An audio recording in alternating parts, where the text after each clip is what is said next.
Okay, welcome back, folks, to 2019 World Champs live from Putrajaya in Malaysia. We're underway with C2 of ladies jump, and of course we've got two seeds here. We've got seeds 2 and seeds 1, so all the top jumpers. 9 in seed 2, and at this stage 13 in seed 1. Looking for 12 finalists. We've got a couple of skiers off the 1.5 meter height to start off with. Anna Siskova of the Czech Republic and Alejandra De Aza from Peru. So, and then we'll go to 1.56. I'm joined by Jarrett Llewellyn in commentary. Welcome, Jarrett. Wonderful world so far. Incredible. Skiing is off the chart, and big slalom scores. We just saw that was one incredible trick event. It's just insane. So still waiting on, I think, Adam's score. Is that? I think they've confirmed it. I think so. Yeah, just to let you know, Adam Picos has kept his 9,770 points, so he'll go in last spot. So defending champion will be last into the final. He actually blew it for me, though. I was hoping for everyone to be plus 10,000 points to get into the final. But would have been the first time in history, but we're close. 977. And you guys were touching on how there's a lot of overall skiers in there, really big scores, a really big tight race. Yeah, it's pretty cool story that's going to go on through this tournament. I love it. I love the overall, and because the World Champs is probably the one shining light now of overall, which is unfortunate because a lot of the pro events now aren't able to do anything with overall, or don't do anything with overall, but it's great. I'm really looking forward to it. I think half a dozen skiers in with a shot to win the overall. Yeah, so for sure. And tricks is a big one. You know, you can go down at any point, and just some guys might have pulled back a bit, but to see those big scores come in, it's pretty exciting to see. I'm sure guys will just throw down in the finals, and the scores will go up a little bit, and you might see some people go down, but the overall race is live and well. It is. And so we had a bit of a false start there. You probably saw on your screen, I don't know why, but the boat stopped mid-course there, so we have still not seen the first jump from Anna Siskova of the Czech Republic. 3:15 in Malaysia here, so we've probably got hour and a half of jumping to round out the day, so wherever you are, settle in. Beautiful conditions. You had great conditions yesterday, and the wind's just been a steady headwind, so that's pretty ideal for these guys here. Yeah, it's perfect at the moment. Look forward to it, because we'll finish off tonight with Jacinta Carroll jumping, which is always exciting. Yeah, she doesn't hold back, and it doesn't matter if it's a preliminary. She's going to be going for hard, it. So yeah, exactly. Yeah, she'll be looking for her spot for the final and trying to find her. Okay, Anna Siskova now from the Czech Republic. Jumps around 40 meters, I'm guessing. I haven't actually got the profiles. We've had a couple of issues with a couple of things. It's actually probably around 37 meters to open. Yeah, but a nice solid steady jump, and pulled right in there and got her legs and nice to get out under her belt. Got one on the board. Probably look to bring it down a little bit maybe on this next one as she gets into her work, but a tidy opening jump. Yeah, we finished up series 3 with a 40 meter sort of jumper, so these girls must start at 40 meters in series 2. That's what logic tells me. As a personal best, it's a seeded order.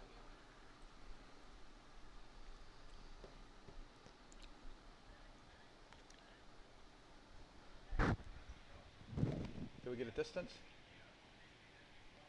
How far?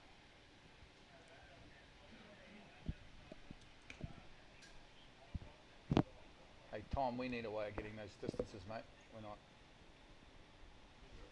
Well, there's a radio there, but which, I don't know, your dad's gone.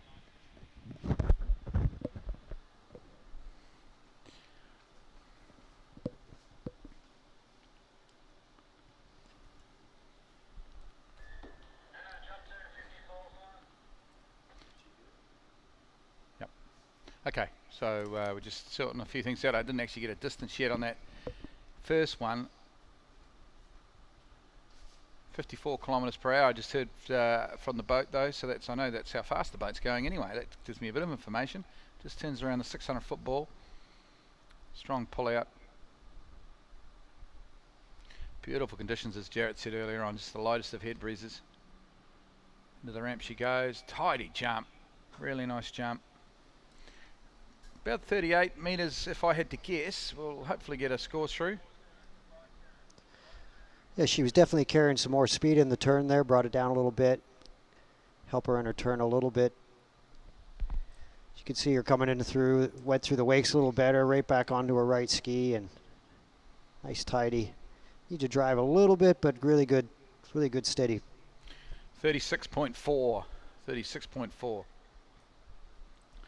So mid-30s. I've got a feeling she's a better jumper than this. I'm not quite sure. I guess she needs to get into her work a little more. But I'm sure she's a plus 40 metre jumper. So it's sort of looking nice and tidy at the moment for Anna Sespapova from the Czech Republic. But she is, of course, capable of a bit more. So I think she needs to bring it down and really start pushing things a little bit. Welcome to everyone around the world enjoying the webcast live from Putrajaya here in Malaysia. Hopefully you're enjoying the coverage.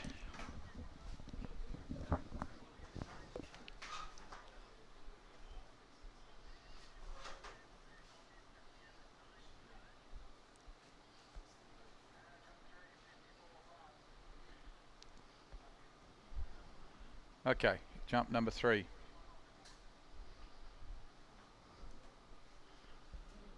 Oh, cool, we've got the scores coming up through live results now. So opening jump 34.9, second jump 36.4, third and finals coming now. Got a bit more speed maybe on this one.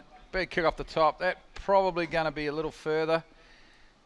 Another metre or so further there for Anna Sespapova of the Czech Republic.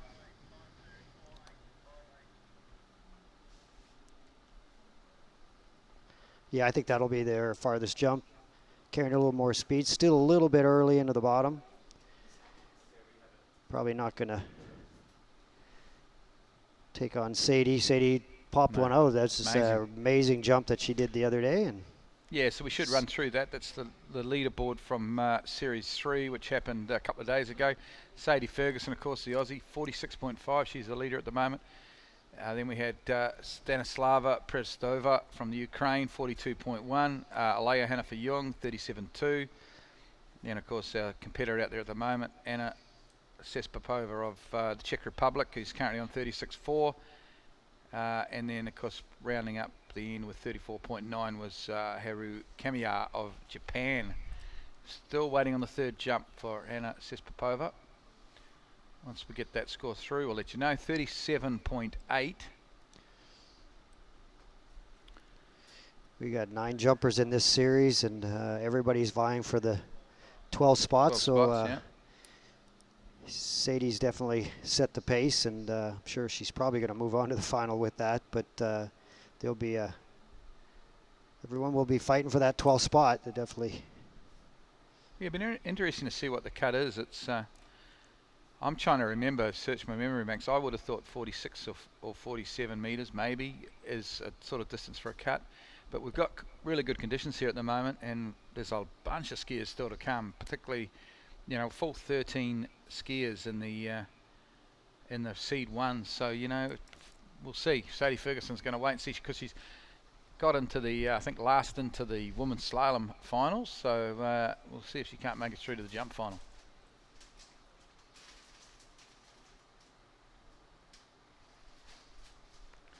Okay, so second competitor of the day, and it is Alejandra De Aza of Peru. A little bit of disappointment for her earlier today in the slalom. She was definitely a good enough slalomer to make the final, but unfortunately she, like many did, struggled with her 12-metre pass and missed out on that final. So let's see how she goes. Going for the 3/4 cut.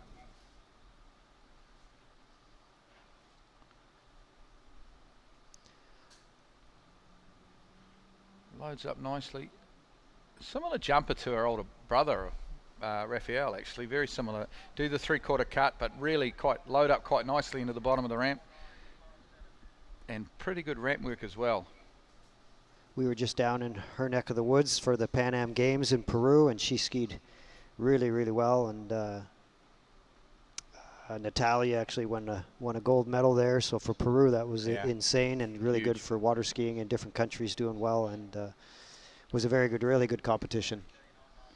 39.9. That's a good opening jump for Alejandra De Aza. That's a magnificent setup, isn't it? There, the ski lake there in Peru. Yeah, beautiful place. Beautiful. Had some pretty big events. Would like to see maybe the World Championships go over there one day. That'd be cool. We went there for under 17 World Champs in 2014 or 2015. It was a magnificent event. Probably one of the more interesting countries I've ever visited, Peru. Yeah, Some of it the was motorway driving, freeway driving can be quite interesting. It was actually kind of odd because we went over there and you're going for the summer games, and it was the dead of winter. It was freezing, yeah. And it wasn't very warm, and we didn't see the sun very much, and it was kind of chilly, but games went off without a hitch, and a lot of athletes got to go into the games. It's a big thing for water skiing to be in the games and be part of the whole Olympic movement. Hopefully she pulls a little longer here and get a little wider and carry some speed so she can get a little more, generate some speed and get through the wakes a little bit better. Much better approach and get her legs, much better. I think this is going to be her longest jump. Yeah, she had a lot more speed and pulled through the ramp on that one, didn't she? She didn't look like she was too happy with it, but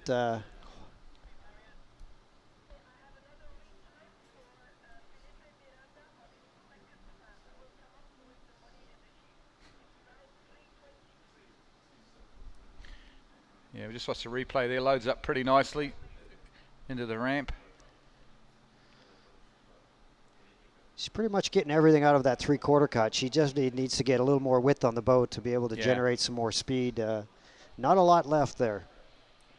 41.8 meters, so she's going a little further.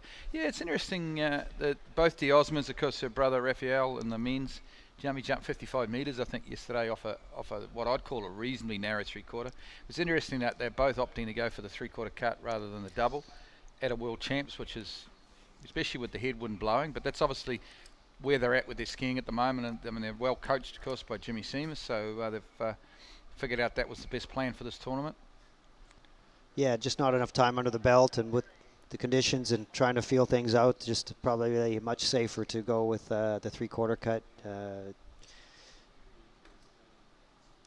This is a little more difficult lake when it's open like this at the far end. When you don't have, we typically, skiing on man-made lakes, you judge off when to pull out, and there's things to look at.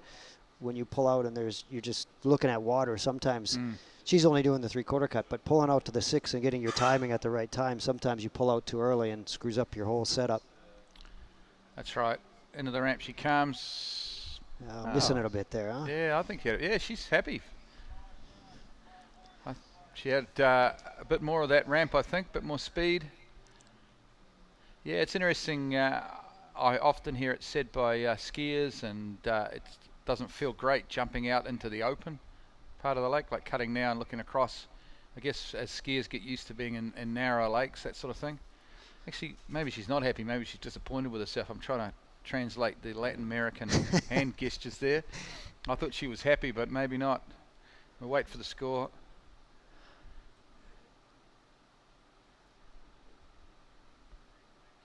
Yeah, she's not happy. 39, she knew it. 39 meters for Alejandro. So 41.8 remains her best. Sadie Ferguson still leads this event with 46.5. The ramp will now go up to 1.65 meters, which will take maybe a minute or so. And we will have Alice Bagnoli, I believe, from Italy. Is that Davide in the boat? Is that our chief driver right now? I think we got a really good driving crew here. Oh, amazing, yeah. Amazing. Driving that Nautique, and everything's running really well and strong. And who's that on the start? Is that Tito? Is it on the start dock there with the shirt off, looking fine. Another famous driver, yep. Yeah. A lot of great people in this sport that make it such a great family sport around the world. There's so many great people. Like yourself, Glenn, doing thanks, such Jared. a good job, Thanks, mate. Jared. Appreciate it, mate. I love it. I enjoy it. No, really good to have you here, and you've announced all over the world. But this is your first World Championships? No, no. Open? No, I did Mexico Mexico. a few years ago. Yeah. When was that? 4 years ago. Oh, I missed that one. Yeah. Well, no, you were there actually. I'm the guy. If you watch the highlight reel of your jump. Oh, the Mexican one. Crash, oh, yeah. I tried to forget about that one. Yeah, exactly. you blocked that to the back of your mind. Yeah. No, I was there. Actually, Des, I think Des was probably the lead announcer at those Worlds, but a lot of those Worlds were done, of course, with the guy from Argentina. Great guy. I'm trying to remember his name, who does Martin Lopez, I think, did the Spanish speaking in Mexico. Great fun. So you'd have half the commentary in English, half in Spanish. It was great.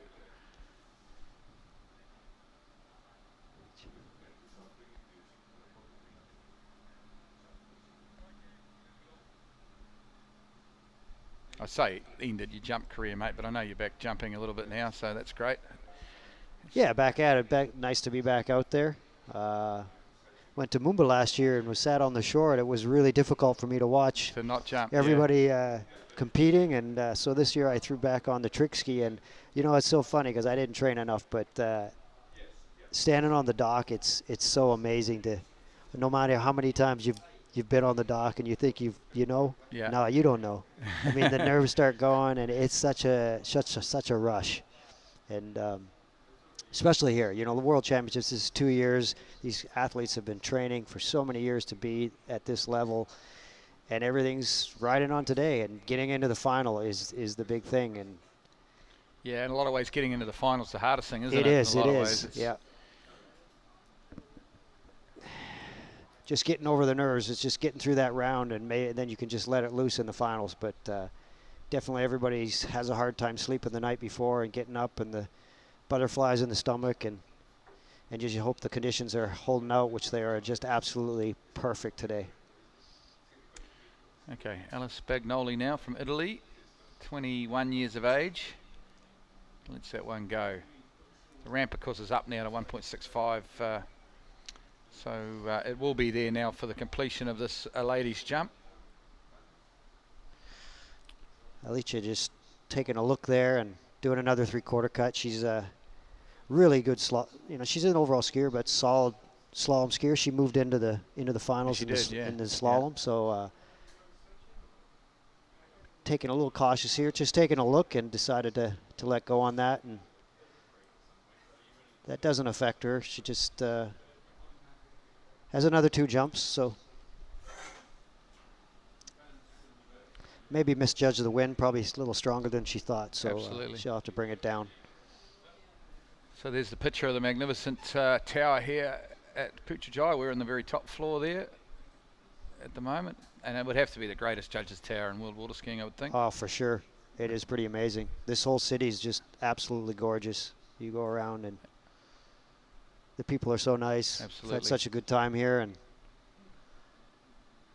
Hanafa's done such a good job. He's organizing it and getting everything ready, and hopefully on the weekend that stadium is full. That would be really cool. And I haven't seen it yet because I've been up in the seat since 8 o'clock this morning, but the carnival's setting up and starting to run out the back there, which is great. And that, you know, remember it works, bring extra people in, of course, the carnival, so hopefully that brings in extra waterski fans. It's well advertised right around the city here. There's banners. Yeah, the banners are all over the place, and the city's just totally behind it. You got to have that to put on this level of tournament. I mean, just to give you an idea, I would say there'd have to be $20,000 worth of banners around the city. Yeah. Easy, you know. There's a lot of money being spent on these worlds by the local government, mainly, I believe, which is just sensational.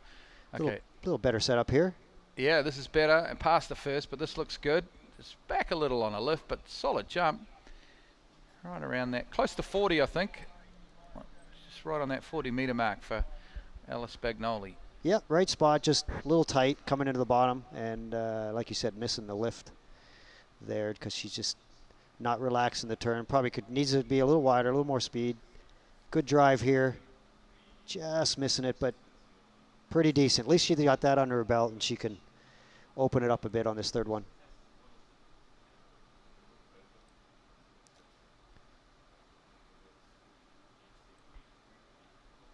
.38.5 for Alice Bagnoli.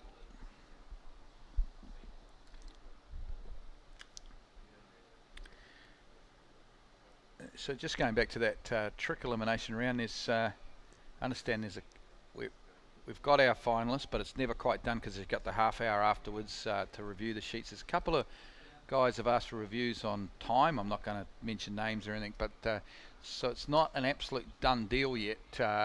You talk about nerves of making it to the final, but Adam Picos will be happy he's made the final, but he's not absolutely guaranteed yet because there are a couple of little reviews going on at the moment. So it's going to be interesting to see how that unfolds over the next 10 or 15 minutes.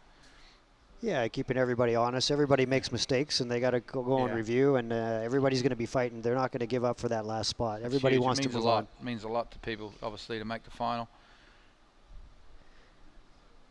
So really pull along here, stay on the handle. Let's see if she can really get a hold of this one. Oh, much. Oh. It is a better jump, though. Whoa. Kind of almost lost the line, though, didn't she, at the top? Man, she was really wanting to press everything out of that and almost pressed it too far. These replays are great.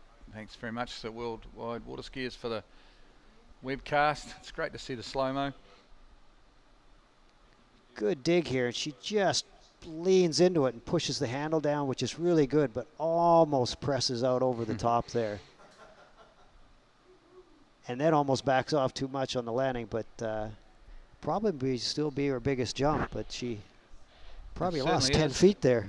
41.5, 41.5.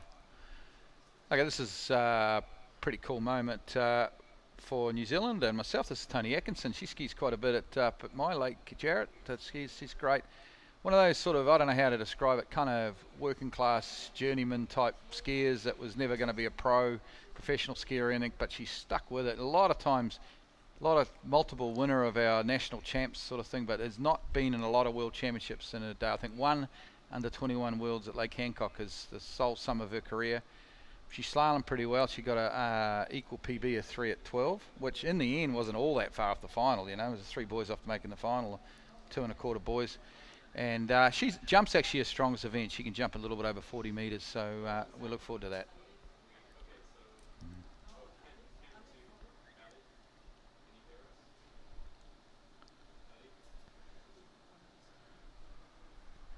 Actually, her older brother, Cole Atkinson, who has skied at a few world champs, is actually residing up in Toronto now, your home country, Canada. Yeah. And it's probably still fairly early in the morning, but hopefully Cole's up getting to watch this jump, watch his sister jump. So shout out to Cole if he can hear us. Surely he set the alarm and got up. Yeah, make sure everybody out there shares the link. We apologize a little early. We did have a problem with the site was having a few little glitches. We're trying to put so many new things in and give the better experience to the webcast, and we had a little glitch and it slowed down the site, and we had to send out a link to make sure you guys could get to YouTube. So make sure everybody around the world shares that link and enjoy what we're doing out here. Oh, just missing it there. Yeah, missed it. Tony's quite strong and a big cutter. Sometimes doesn't always get a lift together. You know, when she does, it goes well. It's been tough though. She's been training in winter at home, and she did though go and have I think about a week with Emma and Rick up there on the Sunshine Coast, and then she's had a week here in Malaysia. She's had a couple of weeks of warm training, but other than that, she's been training throughout a New Zealand winter to get here.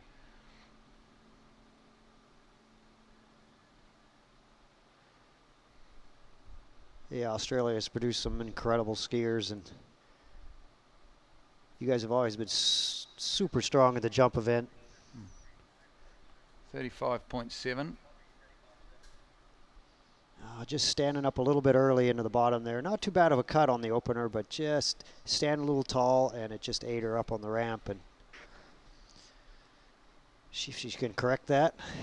That's one that, you know, not about jump, that you get 3 shots at it. And yeah, you're one of my heroes, Jarrett, but don't call me Australian again, mate. Just be careful with that. Oh, sorry, mate. I'll start calling you American, sorry, and you won't like that. Yeah, yeah. That's when I call my wife German. It doesn't go off well at home. So.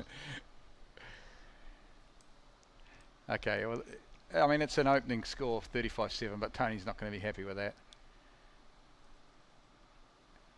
Pulls out wide here. Beautiful headwind, but it's a little bit choppy down that end. But as you come up in here, it takes a bit to get wide, doesn't it, I think, into that headwind. But the conditions are very good, especially off the top of the jump ramp. Here comes Tony in second jump. Plenty of speed on the... Oh, jeez. Just getting on that corner, I thought, and slipped out a little bit. It's a little bit disappointing at the moment for Tony. She's having a crack, Jarrett, but yeah, she's having a poke. Yep, yeah, she's... but she's pushing so hard because she doesn't have the width, and she's not getting off the line a little bit. She's a bit tight out of the turn, and she's just coming to the base with so much pressure, and she wants it so bad that she's tight. She just can't get off the ramp. So hopefully that's the hard thing right now. She's actually got to push it and get a little wider to try to be able to relax. And that's a hard thing to do, especially coming into your third jump and you don't have a real good one under your belt. Exactly. You tend to tighten up even worse.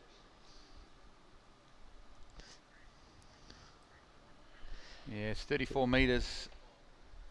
Oh, geez, I'm wishing for Tony to have a big jump here, because she'll be gutted if she comes all this way and finishes up with the sort of distance she's got here. She'll want to get something, if not 40, she'll want something in that sort of 39 metre range. But as you say, she's probably struggling. That headwind maybe just a little stronger than she realises. She's struggling to get a width out there on a counter cut. She needs to work hard on that.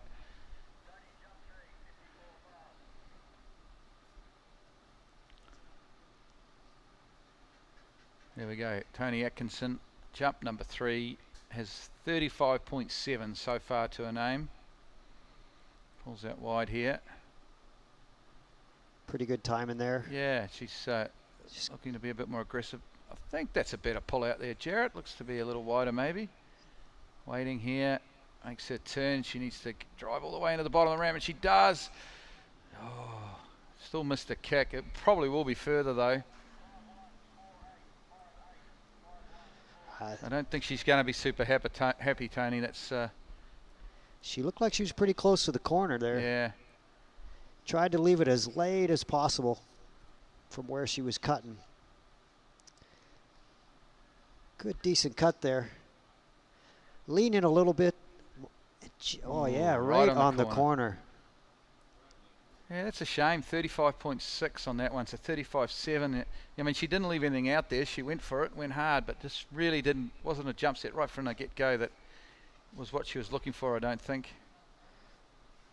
Hard to really get a hold of your legs when you're staring at the corner that close, so I think she was just more worried about not ripping the fin off than trying to get her legs. So too bad that she didn't get a hold of one, but yeah.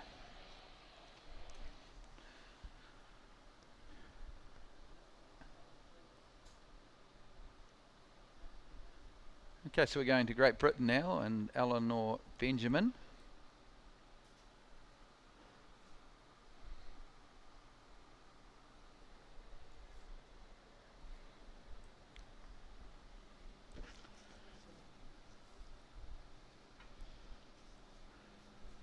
Just a reminder, we've got merchandise for sale now. World's t-shirts and caps and all that sort of thing for sale. There's also some World Waterski stuff as well for sale. There's a little bit of a stand out behind us here or somewhere. I'm sure you'll find it on site. Yeah, for sure. Make sure you support the organizers here. That definitely helps them out. Spread the news. We got some World Waterskier shirts down there. That helps us out, just getting the name out there and the recognition, and it's good to see people running around supporting the event and supporting our organization and what we're trying to achieve.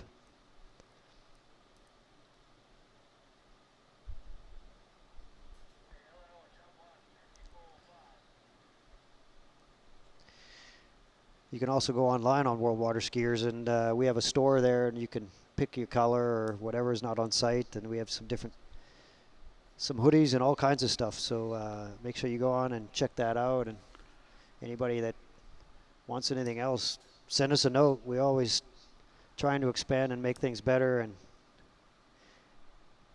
we want to hear from everybody. More engagement, the better. Absolutely. Okay, jump number 1 now. British skier Eleanor Benjamin. Oh, great pop off the top. Really good pop off the top. 3/4 cut.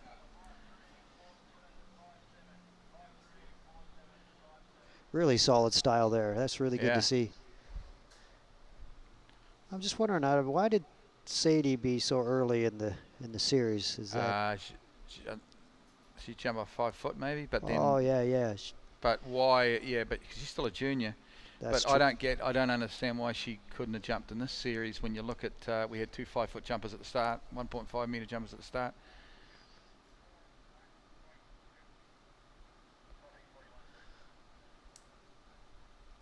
Of course, if it's an old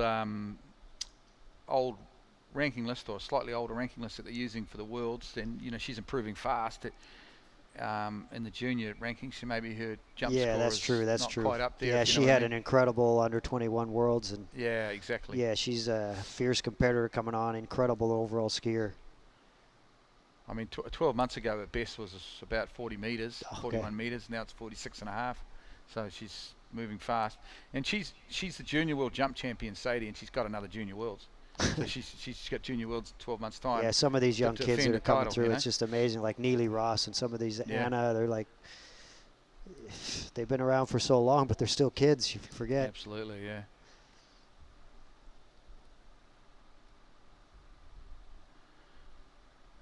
Okay. Eleanor Benjamin. I apologise, we were chit-chatting and I didn't get the distance. I'll get it soon, I'm sure. Jump number 2 coming. Fairly narrow 3/4 here, but she's getting a lot out of the ramp. Big kick off the top. Yeah, about the 37, 38 metre mark, I'd say.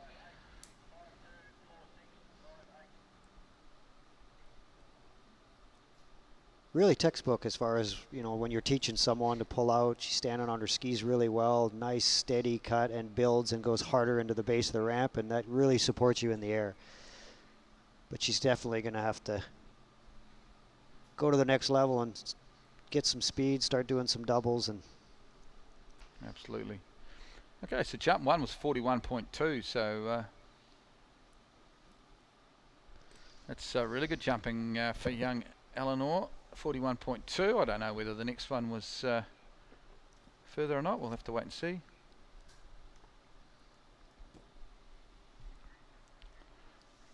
.4, so it's down a bit.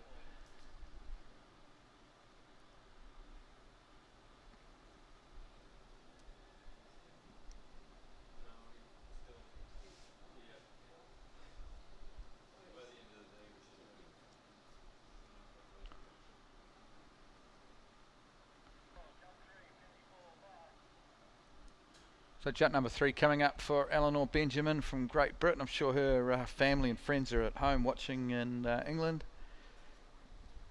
Pretty decent time, I guess, right now in England. It's probably, if I had to guess, it's probably mid-morning. And good viewing times. Here we go, jump number 3. She's sitting on a 41.2 from jump 1. And the ramp she goes. That's tidy. Big kick off the top. Not a lot further though. I think her first is going to remain her best.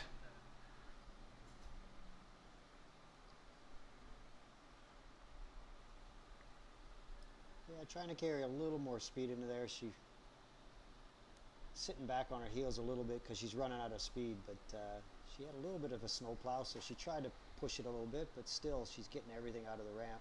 Oh, did miss it a little bit on that one, but very textbook.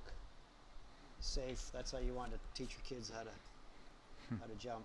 Really tidy landing too. So she has the confidence. She's rides her skis really well. Yeah.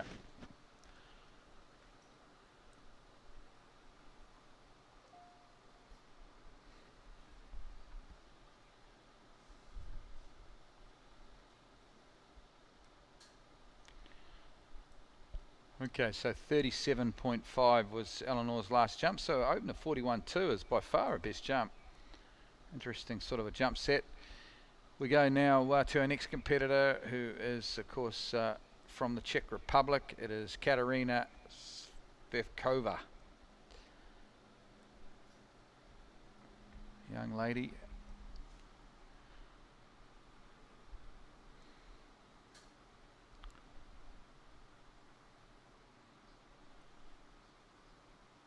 There's the Czech Republic, of course, two great overall skiers in Martin Coleman and Adam Sedemeier, and then they've got some young up-and-coming ladies and talent in their team, which is great to see.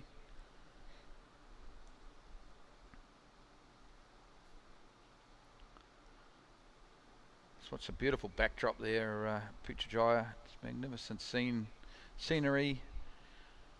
I heard that was a copy of a bridge in Australia. Okay. They have a few different bridges around the city that are copies of different. In England. Yeah, I wonder. Yeah, there's the big one over there which you can't see on your shot right now. Looks like something out of Paris, actually. I don't know. What's the big bridge that goes from the Louvre across to kind of where the Eiffel Tower is? I don't know. But so here we got someone pulling out for a double. This is definitely aggressive. Cutting about 570 there.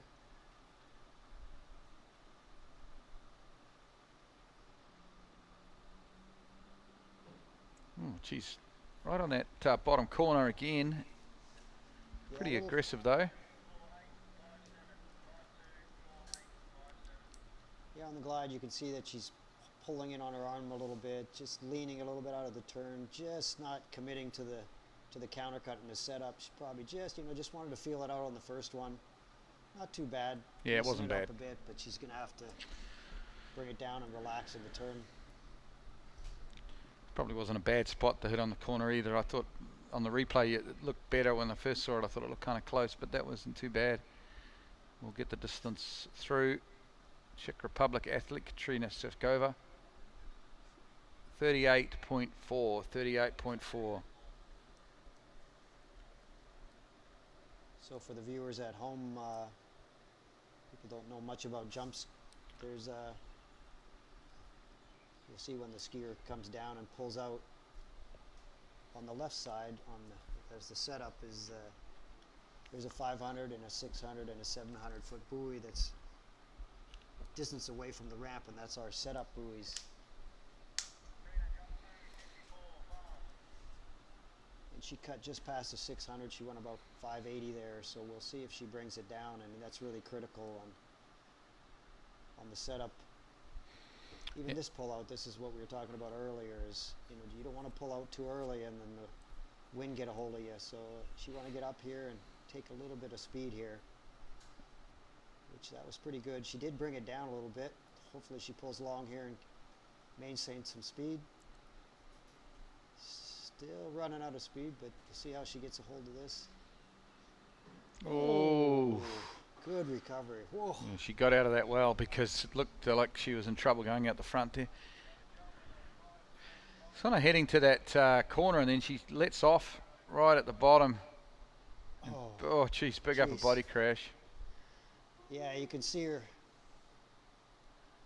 coming into the turn. She's holding on her arm, and she's just too tight there, and it's just not allowing her to finish the turn and get her right ski around, and she ends up leaning, and she's just not getting the angle, and it's pulling her right into the bottom of the corner.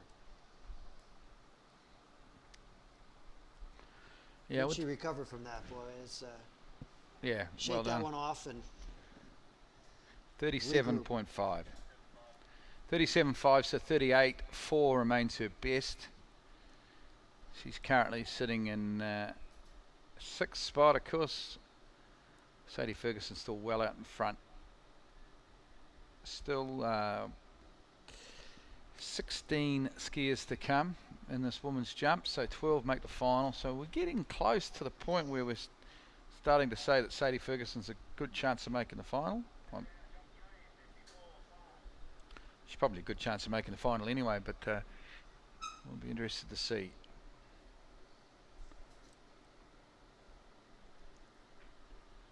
we got some big jumpers coming up in the next seed. So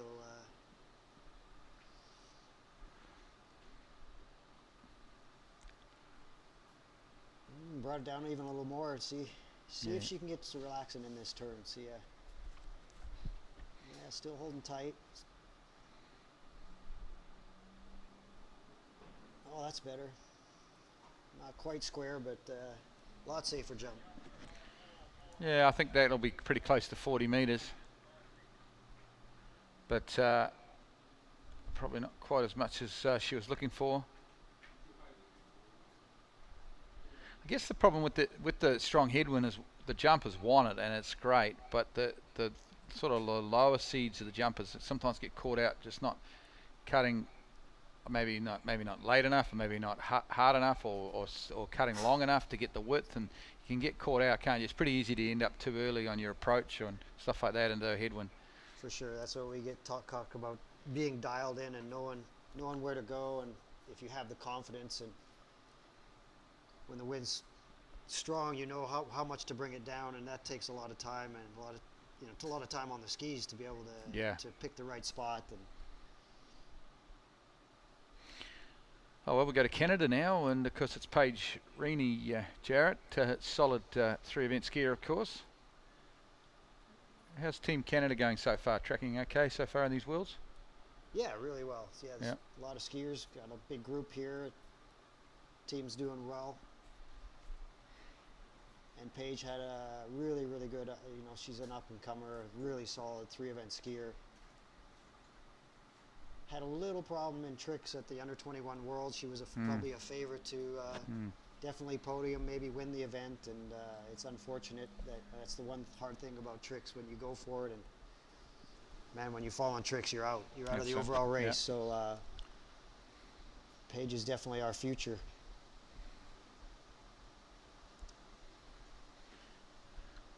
There are a few black clouds. I don't know. It's hard to tell. Just to the north there. I don't know whether they're going to come in and affect us. Hopefully not. This climate is a little bit, I think, where you live in Florida, it's a little bit like a Florida climate where you can expect probably more often than not some storms in the afternoon. It's definitely humid. It's definitely warm here. It's humid, even when it rains, it was still pretty warm, but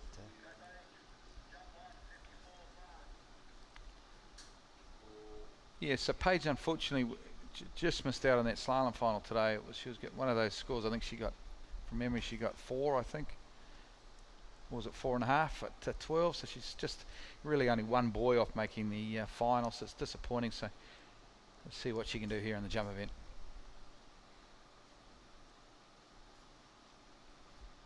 Of the 3 disciplines, Paige jump's probably the one event that she needs to spend some time at it, but she's definitely a solid jumper, but she's a really strong tricker and slalom skier. It's a nice opening jump, probably 41ish, I'd say, 41 metres, maybe a little further, 41.5. Good solid jump from Paige.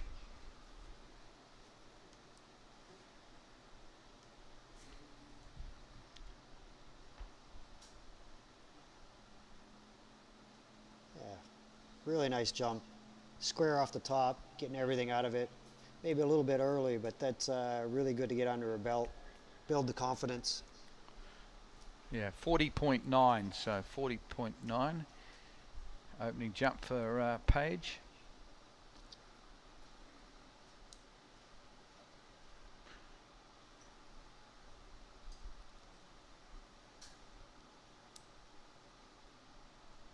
Because your girls, the Canadian girls, Jamie Bull and Whitney, of course, slalom very well. Both up there in the top 4, of course. So that was great. Yeah. Dorian started well with some good trick scores today. Yep. That first event is kind of key. You want to start off on the right foot, and because when you're not, you kind of dig yourself a hole. As an overall skier, you just don't want to get too far in the hole, try to have to fight back. So fighting back is not the best way to do it, but sometimes you we get that, and always makes interesting for a good event. Okay, this is the second jump now. Paige Rennie from Canada started with a 40.9. Let's see how she goes. Jump number 2, she lets it go. You can really hear those these boats, can't you, when they open up? You can hear it from up here. And kind of got hold of her a bit. I think maybe she was a little later than she wanted to be, but I don't really know. It's hard to tell from that angle. Yeah, when you're just doing a 3/4 cut and you got a strong headwind like that, and you try to leave it right to the end, you get a lot of load right when you start, and load ups the tips, and when you hit the wakes, sometimes you stumble, and then, you know, stumbling through the wakes doesn't make a good feeling coming into the base. So she just elected to pass. Hopefully that she felt comfortable there in that spot. Her dad's probably down there standing on the shoreline trying to tell her a few things so she can dial up this last jump.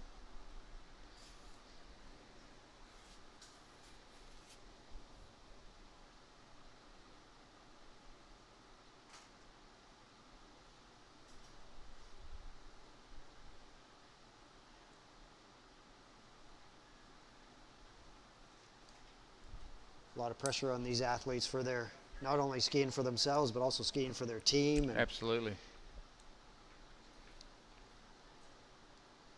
Takes a lot of years to try to be able to get that out of your head. I don't know if it ever gets out of your head. No.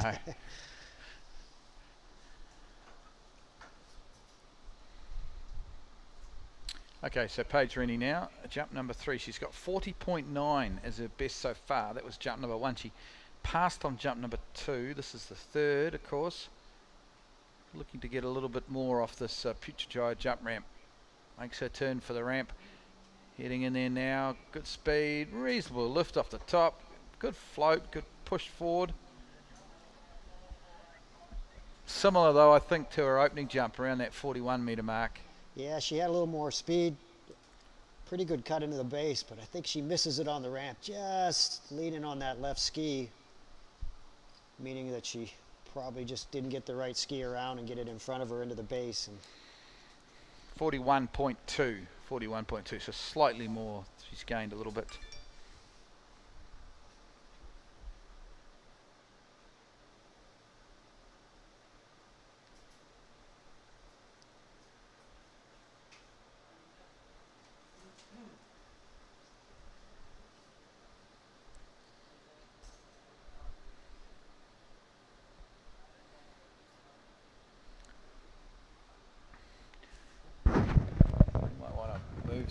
Move.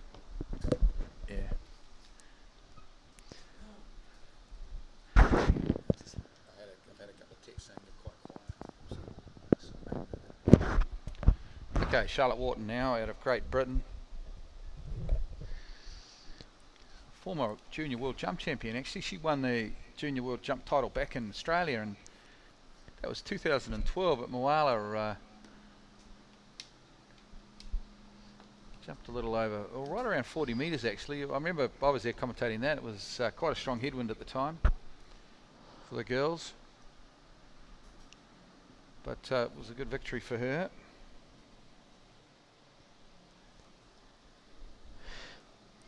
at the under-21s, the English won the world title, which is... Yeah, absolutely, yeah. First time. First time. That's crazy. Pretty amazing. It's pretty cool to see other countries, especially the juniors, coming up and mixing it up with the U.S. team, which have always dominated the sport. But Canadians have been around with France and absolutely have kept them honest over the years. But really good to see England have such a strong team.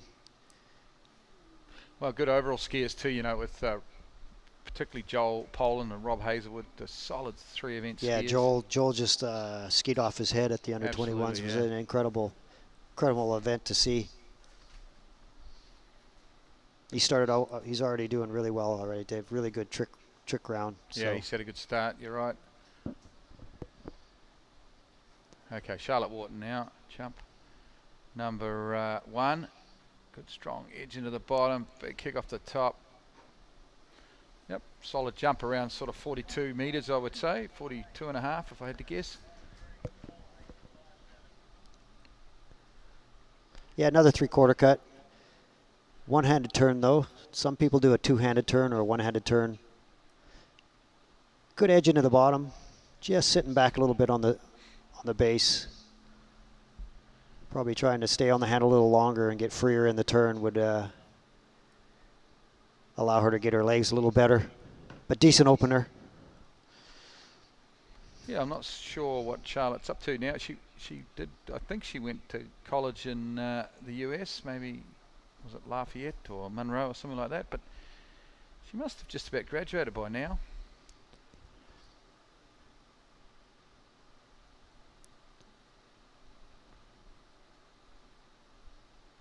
.41.3 opening jump, Charlotte Wharton from Great Britain.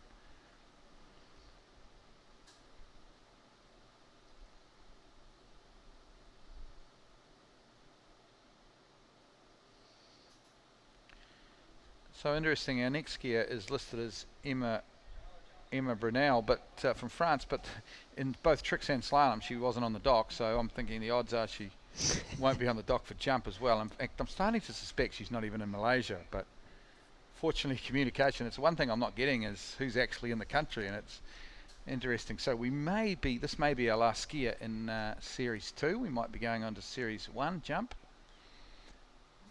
Here's Charlotte Wharton now, jump number 2. Good strong edge into the There you bottom. go. Big boot off the top. That's further. That could be close to 43, 44 even. Could be even 44 metres. Great jump.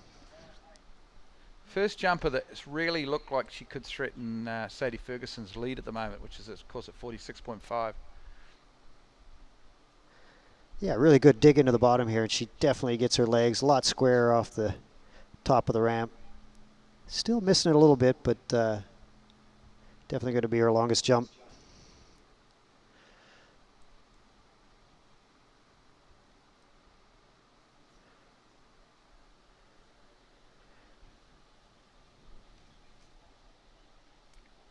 .42, second jump. That's a good score. That puts her up into second spot.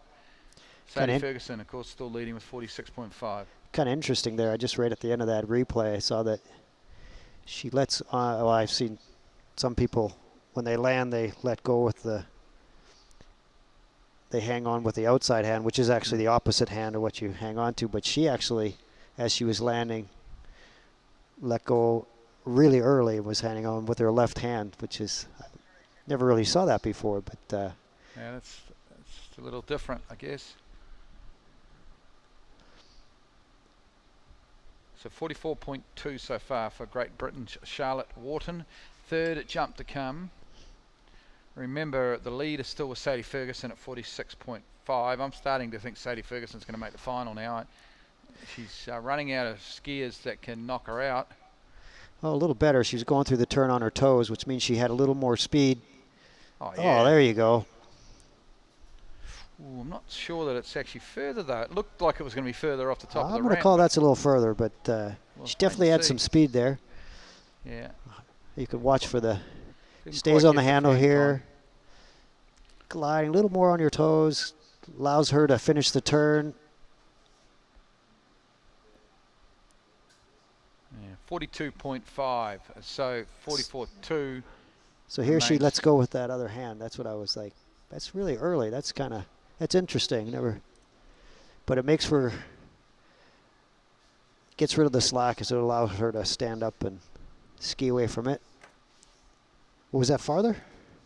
No, it wasn't. No. Oh, I'm wrong. Sorry, mate. Oh, man.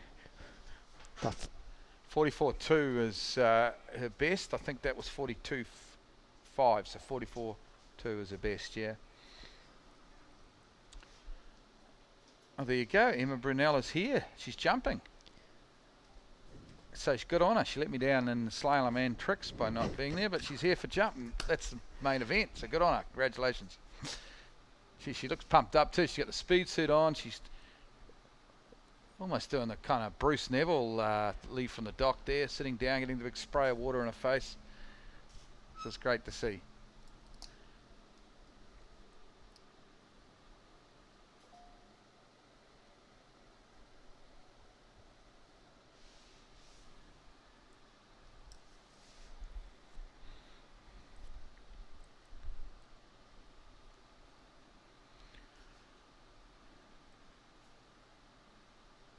Heads down to the northern end. We'll turn around 3 jumps to try and go as far as she can. I'm looking here now at this field. We've got to put the jump back down to 1.5 for Anna Gay here, I think, at the start of Series 1. Now that she'll be in here, I think, because of her overall ranking in the top seed. So maybe she's possibly not going to go, I might be wrong, but she's probably not going to go 46.5, 47, I'm not sure. Probably shouldn't say that, I suppose, but we're getting to the point where I'm starting to think that Sadie Ferguson, unless Emma Brunel can jump more than 46.5, I'm starting to think that Sadie Ferguson is looking pretty solid for the final. Yeah, that was when I saw that yesterday. I was really impressed with. She was a little all over on the last one, but she was not backing off. She definitely looks like she's got more in the tank too. Wow, speaking of not backing off, this young French girl, she's having a good crack out there.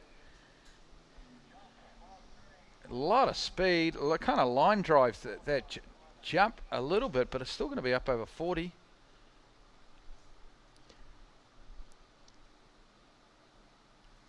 Look at this. Powering and hard into the jump ramp, into the base of the ramp. Oof. Big crush though. Yeah, a little pre-kick. She stood up to the base of the ramp and it just kind of collapsed her, and she just kind of resisted there. Gets what she can out of it, but definitely missing some. She missed something, but at 42.9, that suggests to me that if she gets it all together, she could be up there with Sadie's 46.5. Yeah, I for think. sure. She's definitely 3 or 4 meters left in the tank there after that jump. Yep, you got to bring the heat. You got to bring some speed if you want to move on to the finals. That's right.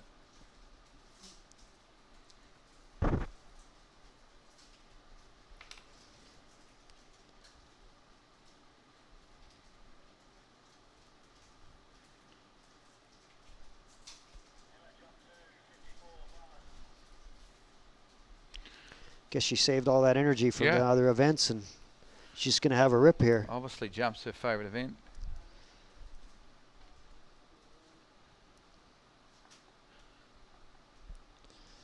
Okay, so I think similar spot to cut would be the go here for Emma, but try and get the approach to the jump ramp a little bit better into the base and try and get a bit better lift and see her go. She's certainly aggressive for a young lady. She's getting stuck into it out here. Good turn, good speed into the bottom of the ramp. Up she goes, big kick off the top. Oh, nice. That's definitely further.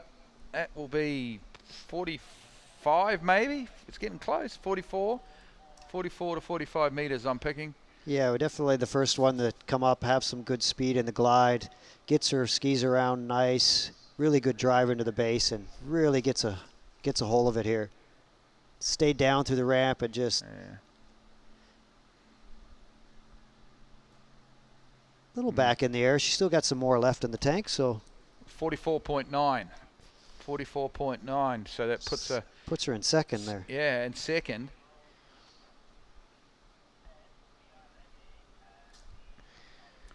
Gives her a chance though. Gives her a good chance. Of, that could maybe making the final. I think maybe needs another meter or so though. Let's see if she can find that on jump number 3. Could be the bubble number right there. So that's right.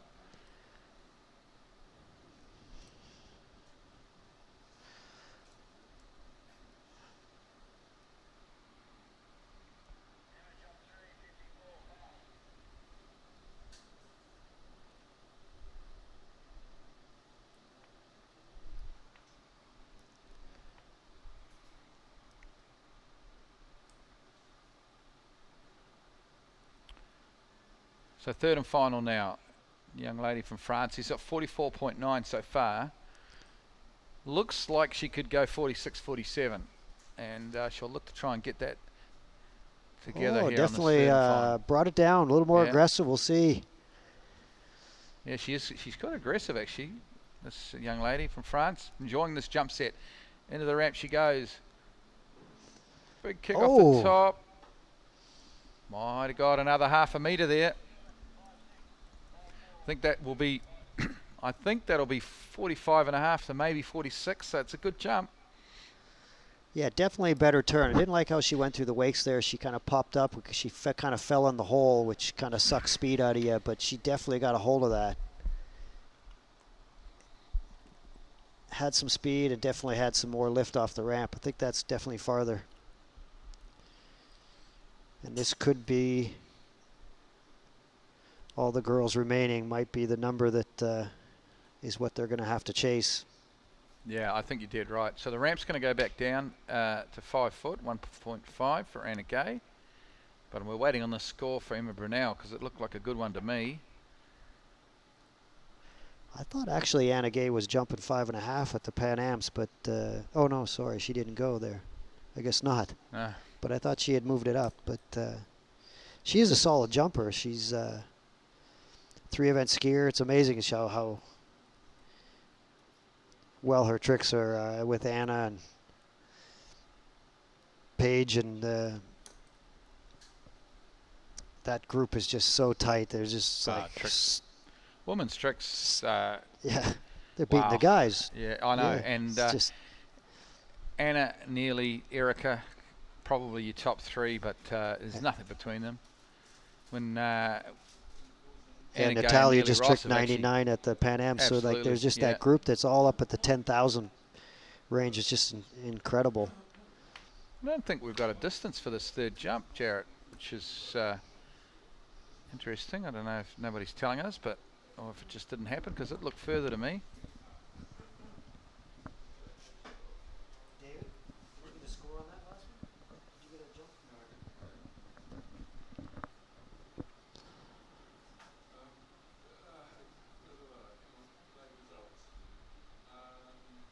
Well, we haven't been told a score, and it hasn't actually come up on live results either, which we're watching as well, just to make sure we don't get things wrong. So I don't know if we've got a score yet for that third jump.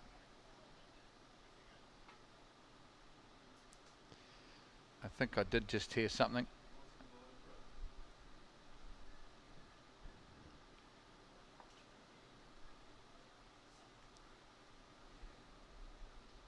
Well, they've obviously got a distance in the judges' tower because they're taking Anna, so they wouldn't do that if they didn't have a distance for Emma, but we'll confirm it as soon as we get it.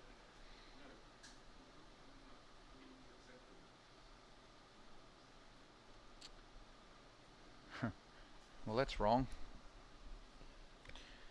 Live results are saying that she passed the last jump, but that didn't happen. We saw it, didn't we, Jarrett? We'll vouch for it. We did. And I'm calling it's more. I think it was the biggest of the three.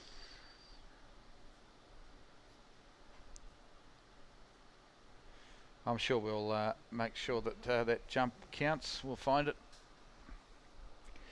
Okay, back on the water now. Anna Gay. Jumping, of course, in the seed 1 here. Obviously, 10,000 plus tricker. Didn't quite make the slalom final today, I think, from memory. A couple at 12. A lot of scores, a lot of skiers were probably a couple of boys back maybe from where they wanted to be.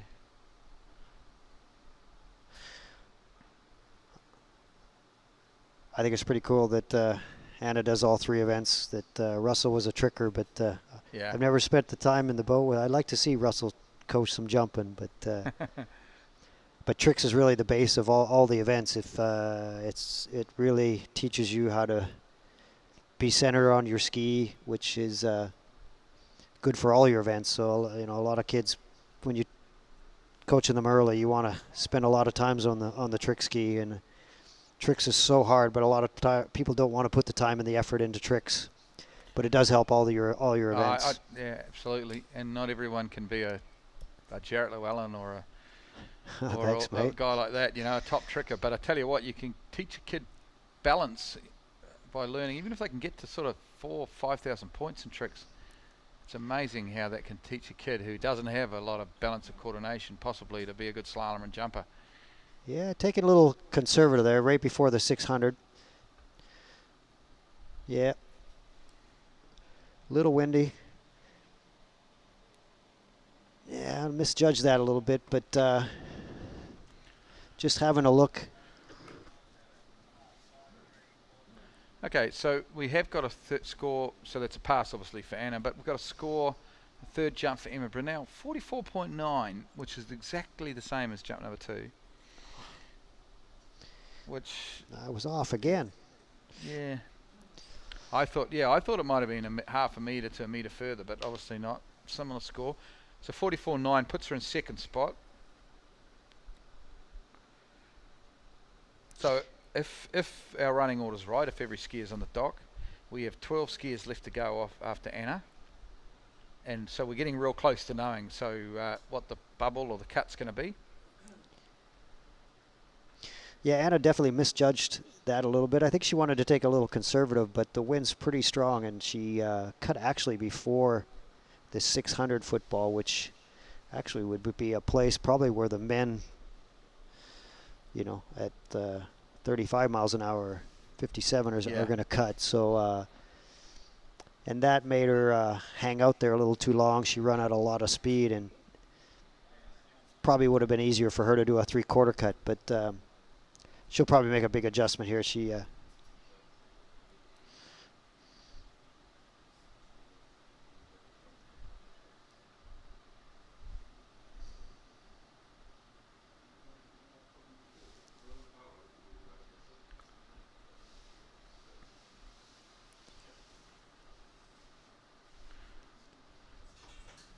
Of course, she's obviously a member of the US team and primary, of course, selected for that team for her tricking ability, but she offers good backup scores in the slalom and the jump event.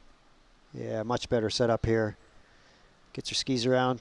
See if she gets, just sitting back.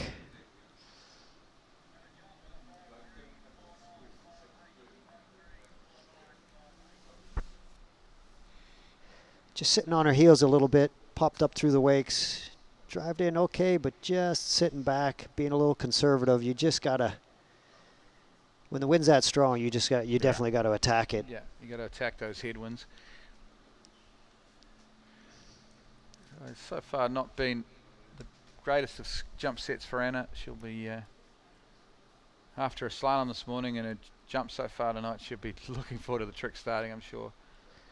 Main event. Yeah, she had at the under 21s in Canada. She had an incredible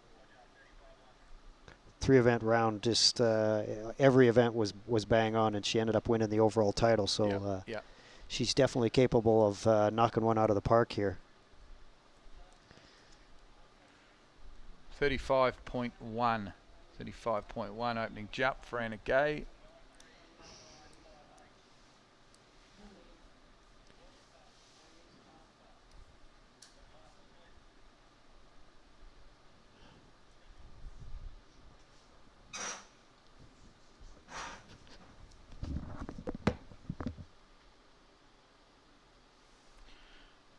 Okay, third and final coming up. Anna Gay, not being the jump set she was looking for. Passed on a first, 35.1 on a second.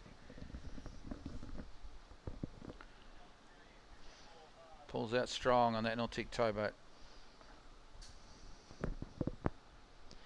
Good strong pull out here. She's going to look to try and get it all together here on jump number 3.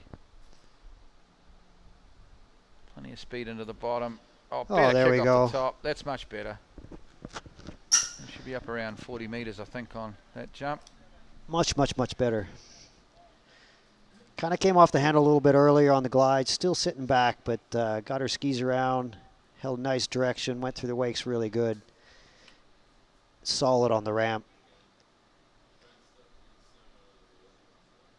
Even though, I mean, it's a really nice headwind, but it's a little bit of a crosshead, so it's sucking a little bit of the speed out of the skiers coming to the base of the ramp, and they just got to be aware of that when they're standing on the dock, what the game plan is before you go out. Absolutely. You don't want to waste a jump. You want to make sure that when you're dialed in that you're, whatever your game plan is, it feels really good when you go out and your first jump is bang on where you think it is, and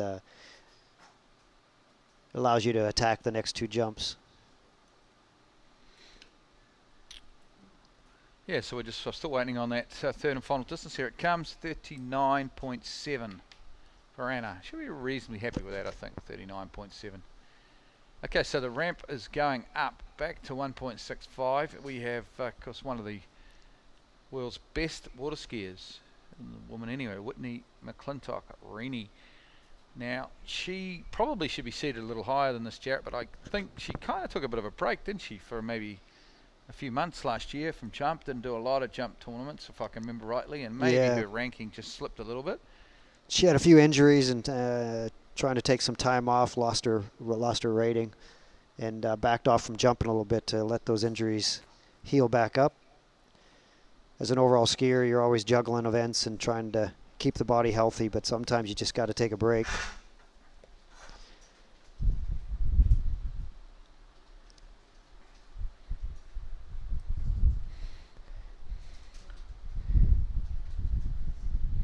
Whitney just came back from the Pan Ams as well, had a really solid performances there. 2 silvers, and we'll be looking to really set the pace here and get a good overall score.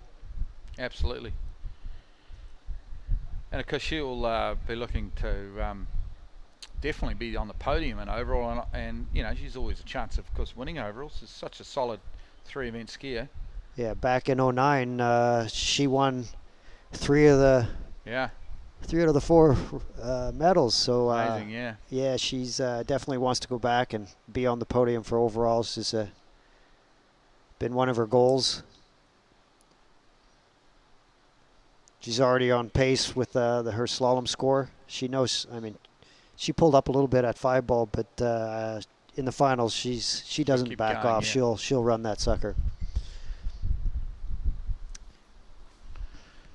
Okay, so one of the world's best skiers, of course, in female ranks, Whitney McLintock Rennie, from a very famous Waterski family out of Canada. The McLintocks, of course. She's resided from Canada, but resides in the Orlando area with husband Matt, of course. As we said, 5 at 11 this morning in the slalom, which puts her in, I think, third spot. Going into the final, which happens Saturday.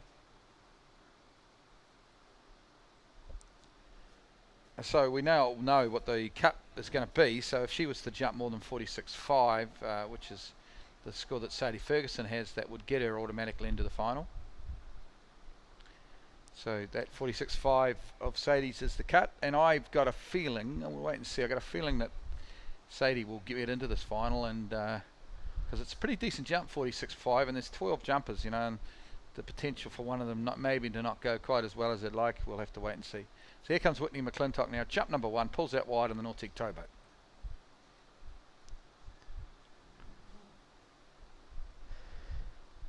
Definitely aggressive start off the 5. She went about 570 there, so that's a really good start.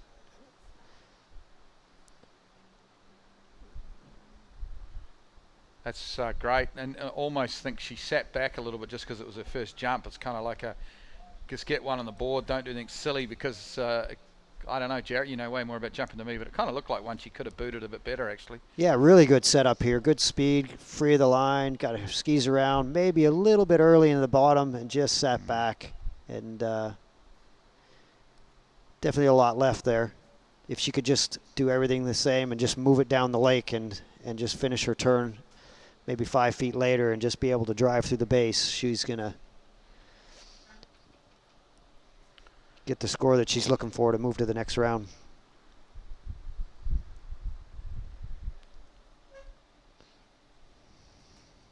And just still waiting on a score here for Whitney.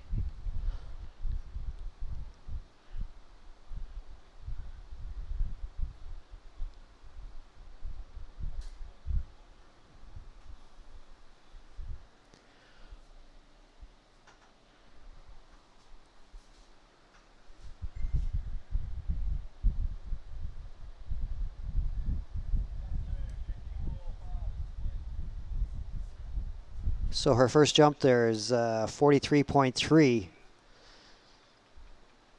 Not quite what she needs, but she's definitely got one on her belt, and she's probably going to dial it in here. So much experience. I think you'll find she builds into the set. Yeah, she's been around the world. Even though she is young, she has lots of experience. She brought it down a little bit there on the 600. Nice edge out, nice free of the line. Good cut in the bottom, gets a hold of it, nicely done. Yeah, it's a great jump. High 40s, close to 50. Maybe, I don't think it'll be quite 50, but Yeah, something like that. Somewhere around that 48-metre mark, I think. She'll be in the final, folks, and no surprises there. Whitney McLintock Rennie, that she's through to the final. That was a great jump, Jarrett. Yeah, yeah, really good. She needs to carry a little more speed now. If she's got that under her belt, that's really good for Canada. Really good for her to move into the next round. Really good for her overall score. But I think she still would like, with the conditions the way they are today, take advantage of it and really try to get a huge one.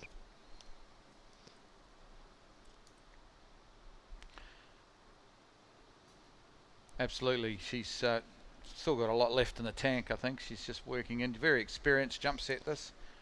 Not doing anything too silly. Working into it. And that jump, 47.7. Yeah, so taking her right into the lead. So guaranteeing her she's spot. The first person guaranteed in the jump final is Whitney McLintock Rennie.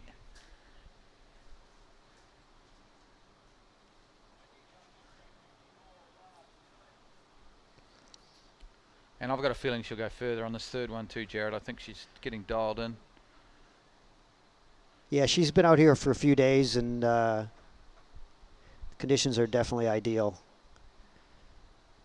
She's feeling fairly healthy and strong after.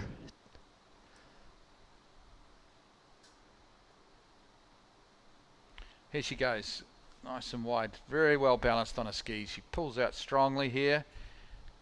Right skis lifted up, planted now, makes a turn, nice slow turn into the ramp. She goes, plenty of speed, better kick off the top. Nice. I think that's going to be slightly further, still maybe not quite 50. We'll go 48 something, I think, on jump number 3. Whitney McLintock Rennie, she's going to be in the final. Still was a little bit early into the base of the ramp, but getting everything out of it there. Just running out of speed in the turn.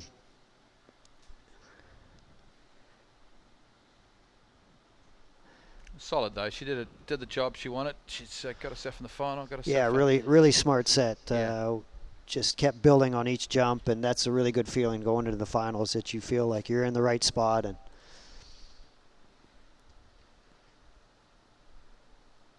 overall skiers, we all have a weak event, and definitely for Whitney, probably her jump is probably where she doesn't spend as much time as the other events, and with those injuries, it's good to get out here and get a solid round under your belt. Well, we're still waiting on the third jump for Whitney, but we've got leaving the dock now the super talent out of Chile, Valentina Gonzalez, of course. She's a tough competitor, this girl, really tough. Yeah, really good family. These guys work really hard as a group, and very supportive, and she skis really hard. She's had a really good competition at the Pan Am Games as well, and took a bronze medal in the jump event, and she does not back off. We'll see her go for it right off the bat.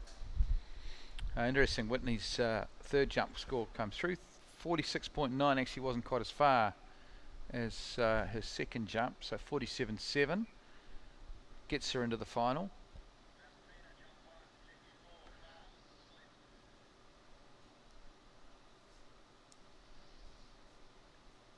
Yeah, I've seen Valentina take, I think it was under 17 wheels in Chile, home site, home crowd, and she took a pretty nasty crash on her first jump, got straight back up on the skis and went hard and went really well, jumped well. So yeah, that takes a special she's person. Tough, yeah, she's really tough. She's a little thing that definitely holds her back in the slalom event, so she definitely makes it up in the jump event. She's really strong. She's going to go for it here. Yeah, big strong pull out. Valentina Gonzalez from Chile, jump number 1, heading into the jump ramp. Lets it go. Yeah, a little conservative, that I was kind of surprised. Yeah, she's saying that she should have brought it down. She knew right away that the wind's probably stronger than she thought. She's probably trying a little conservative, but realized that was just too easy. Getting in before the coach, I think, telling the coach, I know I've got to cut later, I've got to bring it down.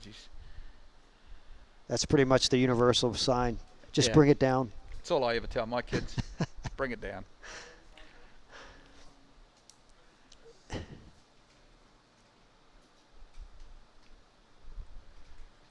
Well, it's the key though with this headwind here. The ones that are really going to jump big are the ones that are going to probably cut a little later than normal and work really hard to get their width. And of course we'll see that the likes of Jacinta towards the end. Yeah, I think a lot of these skiers are down in the far corner, and they're in this little bay, and it's a little calmer down here, and I don't think they're realizing how strong it is down at the 500 and 600. And definitely nice off the top of the ramp, but it is pretty strong down at the 5 and 6, so they definitely have to make that adjustment. And if your first jump you tend to be a little cautious, then you're going to misjudge it.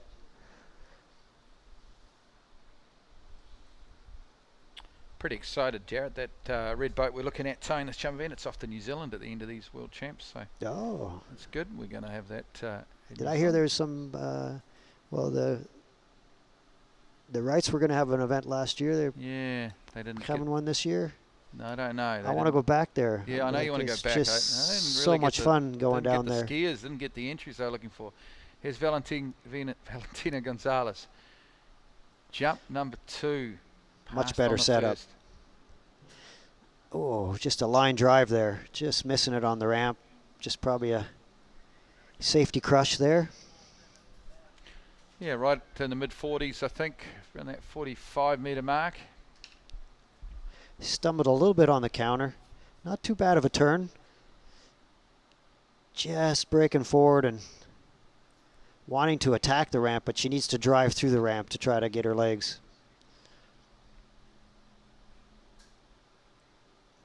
Maybe just realized that she was still a little bit early. She still hasn't brought it down enough to drive through the base of the ramp.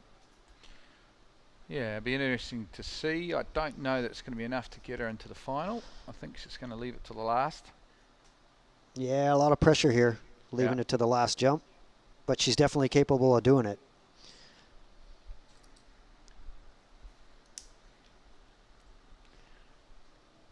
.46.1, so it's a great score.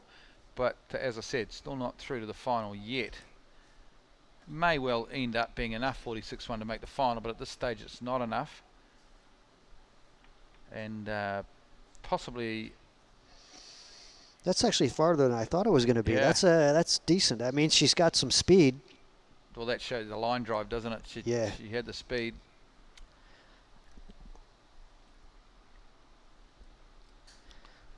Speed is your friend. Yeah. Sometimes it's all you've got, Jarrett, trust me. Yeah, oh yeah, getting aggressive here, bringing it down on the 6. Nice glide, relax here. See if she can stay on her toes out of the turn here. Nice drive, kick it. Oh, there you go. There you go. There you go. Chili's probably going nuts right now. Yeah, it's pretty early in the morning in Santiago right now, I'm sure, but friends and fans will be watching. I think it's further. It's still not probably quite as far as she'd like. There's still a little bit more she can do to go further, I'm sure, in the final. We'll wait for the score.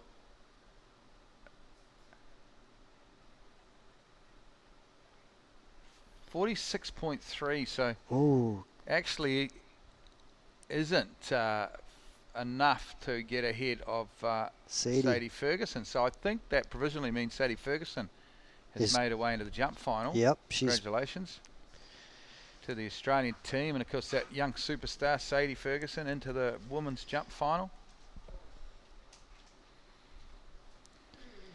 Yeah, there's going to be a fight right there, right at that bubble.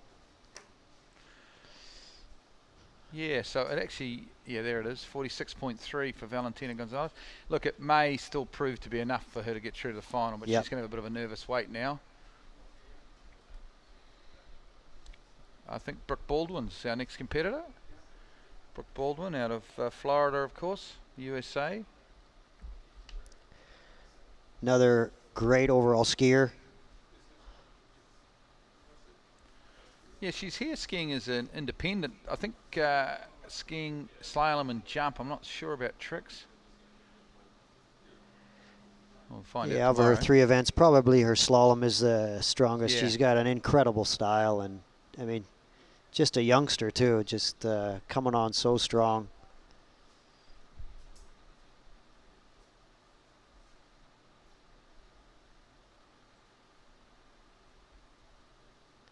famous mother, Brenda. She's a great overall skier, great jumper. That's right.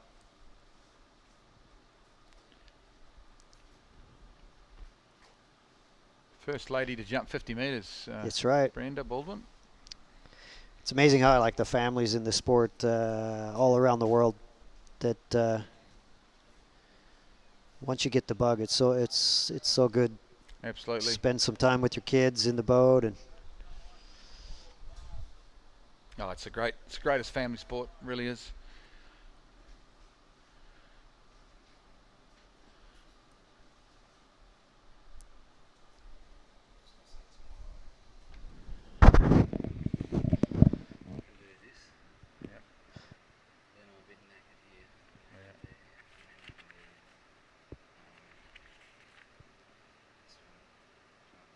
Okay, so you can do the first one and the last one. Yep. But I can probably have to do something there if you want me to. Nice approach here by Brooke. A little early, but definitely getting a hold of that. That's really nice opener.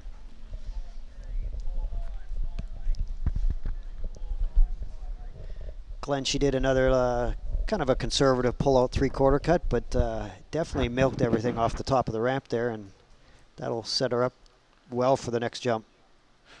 Yeah, I don't think Brooke's had any time on the side here in preparation. I think, I'm not entirely sure, but I think she just came in maybe 2 days ago, and the US team were training at Godzilla, I think, so maybe take her a little bit of time just to get used to the site. Yeah, definitely that first day when we got here, you're definitely in a zone. You're just kind of lost. And a different time. For you guys from Florida, it's tough. It's 12 hours, which is probably the toughest time difference, obviously. Can't get any worse than that. I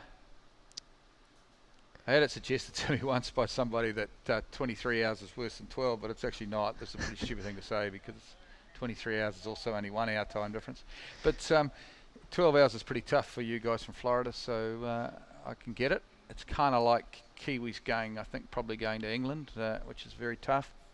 I find out I'm a little bit better coming this way, coming over to Australia, New Zealand, and going back is a bugger, but usually only a day or so. But going home, I almost wrecked for a week. We're still going to stay with the three-quarter cut here, see if she brings it down. Yeah, so she 45.9 was the first jump, so not enough yet to get into the final. Bit more speed on this one. Oh, back on a lift though. Had to let go of that left hand pretty early on. Sacrificed a bit of distance.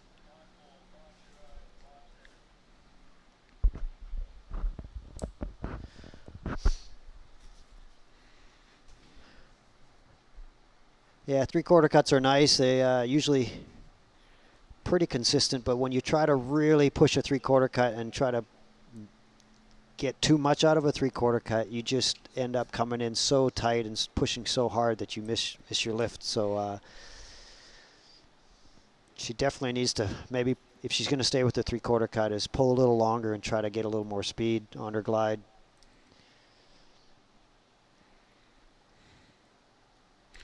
Yeah, she needs a little more to be guaranteed of making the final, obviously. Needs,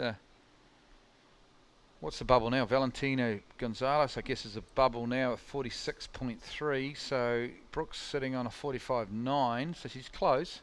Yep. But she's going to need a little more. We'll see how this goes on jump number 3. Jump number 2, distance is in, it's 38.5.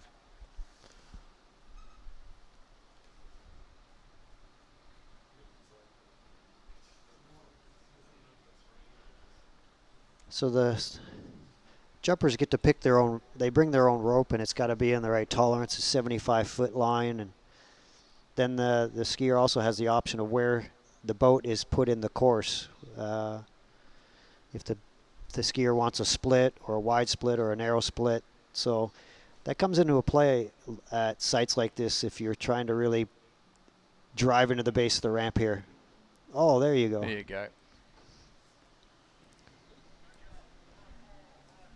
It's still going to be close though, Jared. Yep. Like it, probably done enough, but I wouldn't guarantee it just yet. I'm not going to put my house on it because I think that's around that sort of 46 to 47 metre mark, and it's, remember, 46.4 will get us through to the final. We'll wait and see. I don't know. I don't know if she's generating enough speed. She definitely gets really good lift off the ramp, but we'll see. It's going to be really close. But I've been wrong before, so. Yeah, well, me too.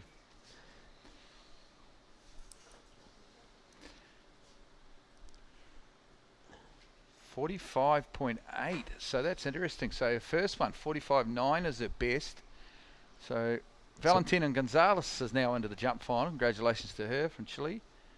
But Brooke Baldwin's now the new bubble. Okay, we've got a young lady now out of the southern part of the United States, and a great, you talk about Waterski families before, the Greenwood family, great Waterski family. Now this young lady, of course, we had the bad news earlier this week that Freddie Krueger couldn't make it. So she's been bought in. She's in the US team now to replace Freddie Krueger. Obviously fairly big boots to fill, but the selectors have looked at her as their next best option to bring them forward to score. So let's hope Brittany can get it all together out here.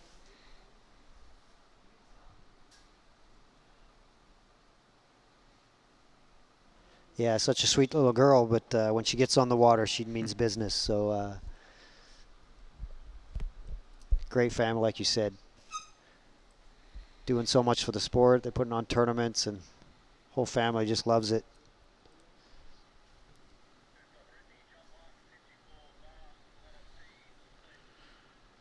Yeah, so shout out to the Greenwood family if you're watching. Got up nice and early to watch this. I'm pretty sure they're not on site. I haven't seen them on site yet. Although I don't see too many here up in the commentary box, but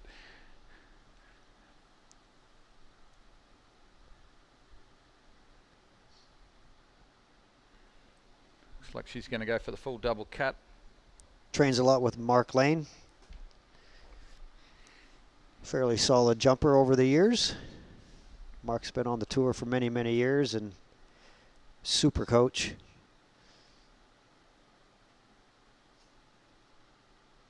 Here we go, jump number one, Brittany Greenwood.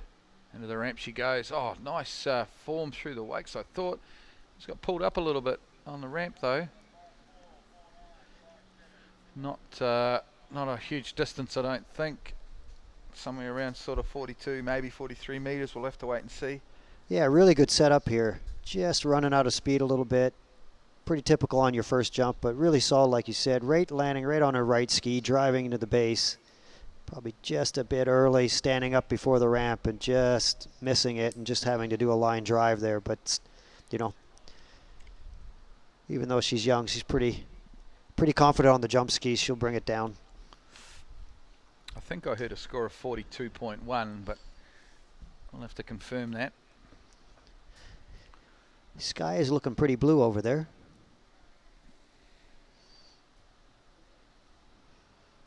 Hopefully the conditions can...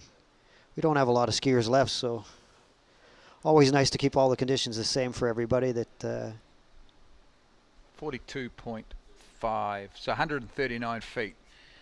If the Greenwoods are watching and listening in the US, 139 feet, 42.5. US team coach, I think, Jay Bennett. I saw him standing on the point down there. He'll be working here from the shore with Brittany, looking to get her into the jump final. Yeah, how many years of Jay's been teaching so many people through the years, and all the knowledge that he has. Incredible family. He's probably forgotten more about jump than I'll ever know. Here we go, jump number two, Brittany Greenwood. This is good speed, big kick off the top. This is much better jump. I think that might be enough. It's going to be 47-ish, I think. So we will wait and see. Yeah, still a little bit early, and she ends up coming off the far side. So she's just driving. She's still a little bit early, coming off the far corner. But definitely getting her legs. Nice, solid jump. Expect this to be enough to get Brittany Greenwood into the jump final. We will wait for the distance.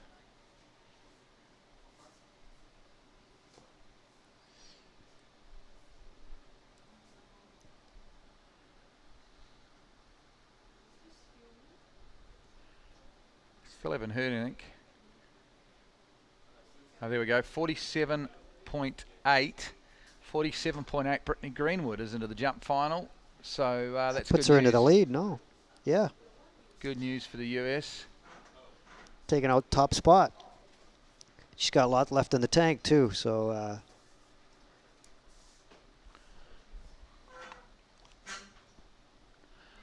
We make the turn. As you look down past Brittany there, it is starting to look a little darker down there. I think there's a strong possibility that it's going to rain, and it's going to rain hard sometime in the next 15 or 20 minutes. So that's disappointing. We have got still a few skiers to get through, so we might end up with a bit of rain delay here. We'll just wait and see. We're not at that point yet.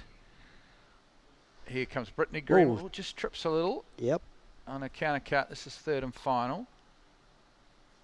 Nice slow turn. She goes big lift off the top again. That's further. Well done. That's going to be close to 50 metres. Yeah, really good to see that she salvaged that. She stumbled a little bit. It's a little bit movie out there down at the far end, but she stumbled on her counter cut, and sometimes that just sucks all the speed out of you. And Yeah, the other interesting thing that's happening, I think, as this rain gets closer, I think the headwind is dropped off a little bit. It's sort of sucking the headwind out a bit, the rain, sorry, or the pending rain. Well, she's got really good style off the top of the ramp. She's really solid jumper. Yep, so... surprising that she skis with Mark Lane. That she's... Sorry, Mark, you're probably sleeping, so that's all right. 49.8. That's a great jump. Shade off 50 metres. 49.8. Our leader, Brittany Greenwood, repaying the selector's faith, you'd have to say. Well done. Being brought in to replace the great Freddie Krueger, of course, in the US team. Oh, this is a Canadian. Dominique. Yep. We call her Dodo. Dodo.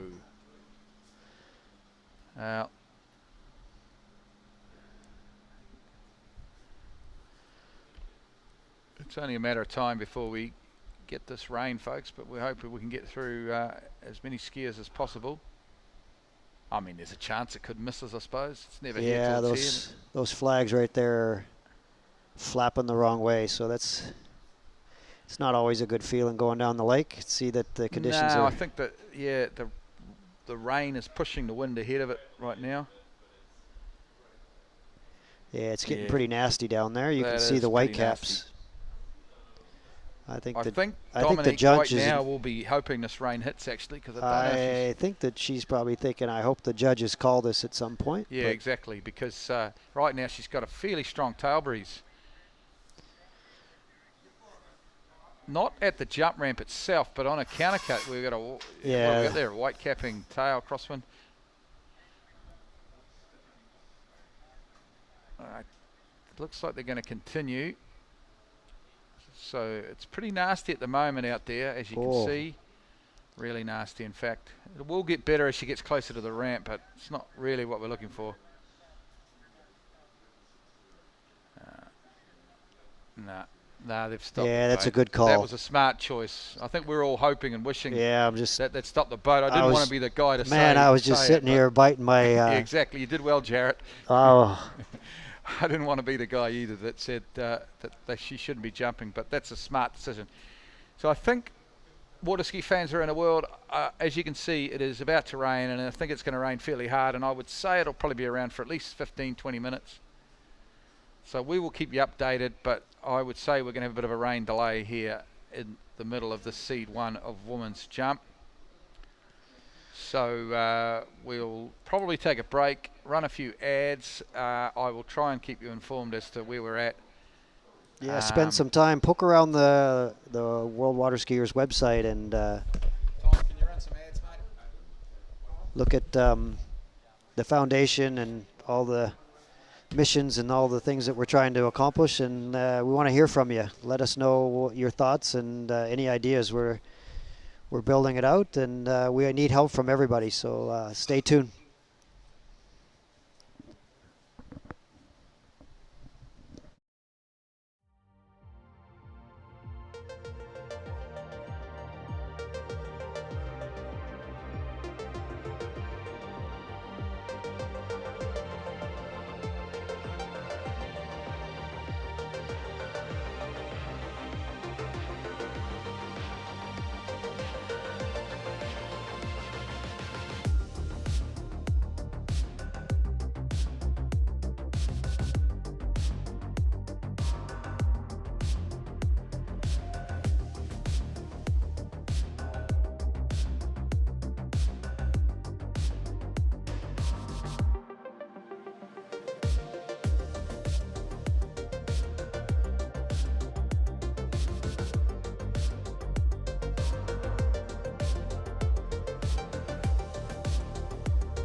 Putrajaya, Malaysia this August to watch the world's best water skiers in action. Don't miss it.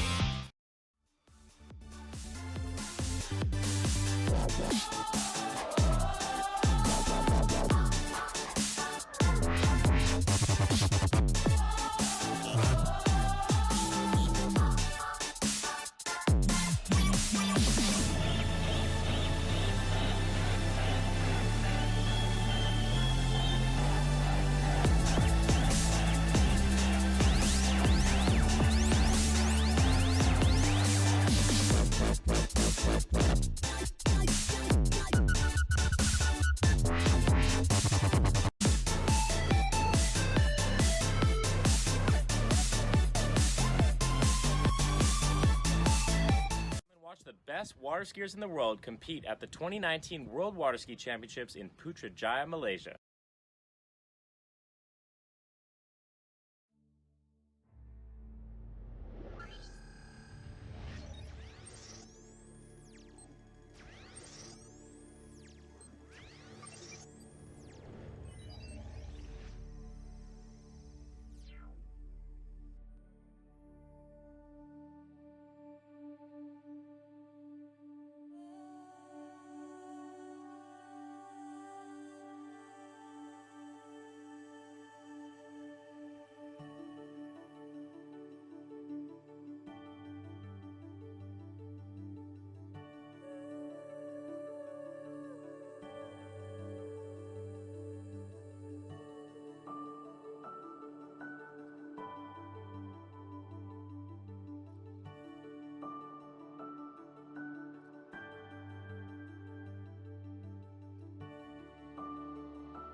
is beautiful,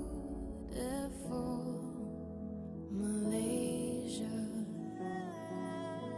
You will love the colors of Malaysia,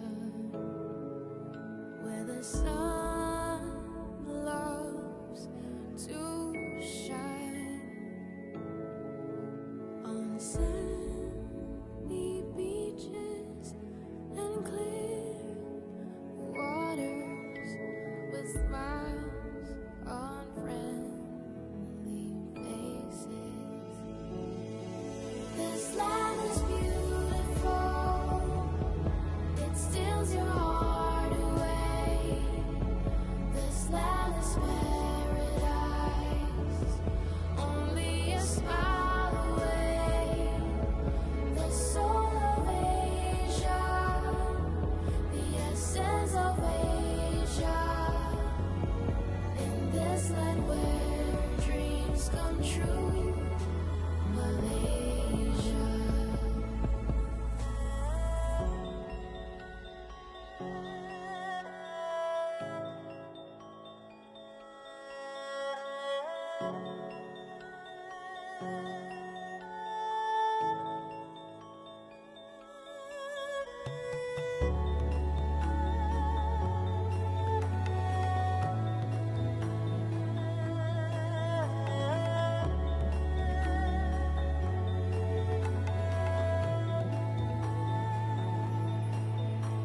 Malaysia is truly Asia. People smile.